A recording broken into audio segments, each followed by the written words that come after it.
WVVA's Alison Wickline spent the day in her hometown and spoke with the man about how personal the storm got. Alison? Rick, it really is unbelievable out here. I grew up in White Sulphur Springs, so seeing this devastation is really hard for me. But my heartbreak is nothing compared to that of the Scott family. This is a miracle. I mean, I don't know how. I do not know how. White Sulphur Springs resident Ronnie Scott is in shock. His house is in pieces, but it's his wife Belinda that's on his mind. Belinda was the only one in the house Thursday evening. She fled to the attic when floodwaters hit, but how could she have guessed that natural gas would fill the home and cause it to explode, throwing her into a nearby tree? My wife called me and told me about the gas and all that, and I told her I love her. For hours, Belinda clung to the tree, her family and neighbors trapped in the tops of their houses right down the road. But then help arrived, and Ronnie says it was the heroic work of his friends and neighbors that got his wife out alive. Jason Burdett with the state police come down, and he's the hero. He rescued my wife and then got my rest of my family out of here. Almost 70% of Belinda's body is burned. She remains in Cabell Huntington Hospital's burn unit. The road to recovery may be a long one, but Ronnie says his wife is strong and his faith is strong, and this storm is just proof. I'm telling everybody,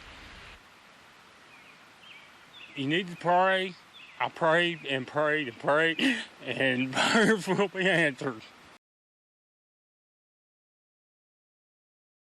She got her wings as soon as I talked to her.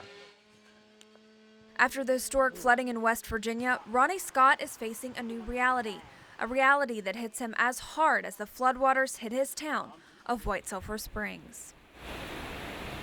She was called so God could have another angel. Ronnie's wife Belinda was in the attic during the flooding when the house exploded, throwing her into a tree. She was rescued, but her injuries were too much for her body to handle. But Ronnie says the family has peace, knowing such a beautiful soul is no longer in pain. After Saturday, we get Belinda up with her mom and my mom and dad, and we got a place to go talk, and it'll take time, and I think everybody will heal. The tree Belinda clung to for hours is now a place of prayer and comfort for the family.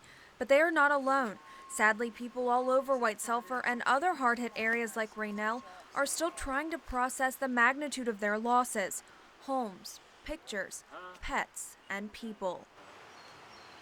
I'll tell you, I'm not the only one that lost a loved one. I lost the love of my life, but there's a bunch more of us.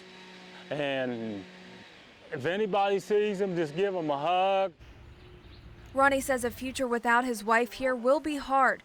A new chapter where he can tell everyone he meets the story of what the floods took from him, but also what they gave him.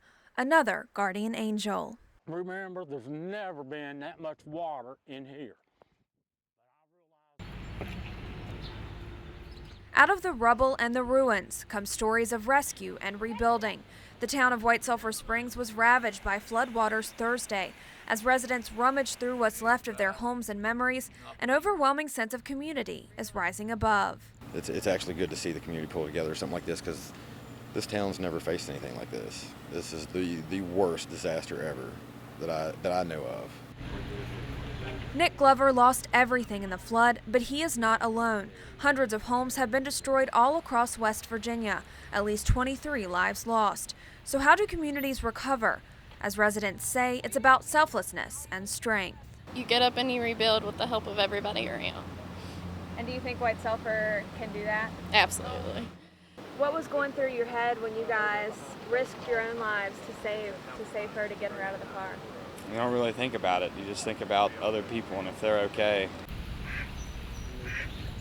In White Sulphur Springs, the sun has finally come out. The waters calmed down. Residents say this is now the real test, sticking together and bringing a community back to life. I've seen a lot of people coming together, and that's an awesome thing to see, because we need it. We need help right now. I mean, just everybody that's lost everything.